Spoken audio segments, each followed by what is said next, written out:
Sosok anak yang bikin Rafael Alun nangis, dulu takut miskin, kini jualan ayam goreng di pinggir jalan.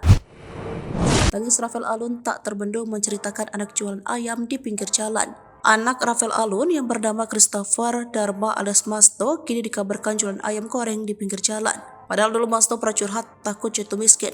Siapa sosok Christopher Jaksa Dharma alias Masto yang bikin Rafael Alun menangis di persidangan?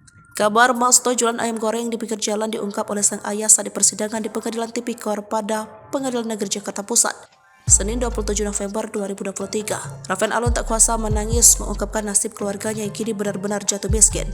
Masto pun terpaksa harus membuka warung makan tenda di pinggir jalan karena terdampak aset-aset Rafael Alun yang disita.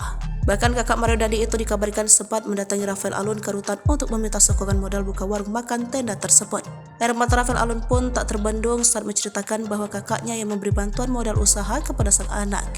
Pilunya sang istri Ernie Meike Torondek pun harus bergantung hidup dengan putranya. Lantas, seperti apa sosok Christopher? Berbeda dengan Mario Dandi Satrio, sosok Masto ternyata sudah cukup tenar di beberapa kalangan netizen. Kakak Mario Dandi yang akrab disapa dengan nama panggilan Masto terlihat begitu sederhana dan hidup dengan apa adanya.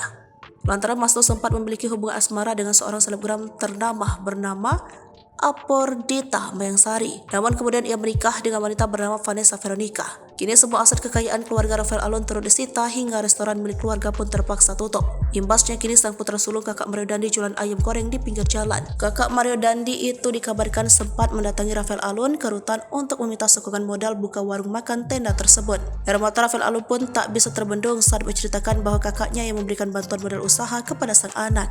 Dia juga mengungkapkan bahwa dagangan sang anak yakni ayam goreng di pinggir jalan laku keras. Pilunya sang istri Ernie Meike Torondek pun harus bergantung hidup dengan putranya itu, mengingat kondisi keuangan dan saldonya juga sudah habis tak tersisa. Selain itu, usaha kos-kosan milik Rafael Alun juga tak luput dari penyitaan. Meski disita, kos-kosan tersebut masih beroperasi. Hanya saja uang hasil sewaan mesti disetorkan ke KPK. Download Tribun X sekarang. Menghadirkan lokal menjadi Indonesia.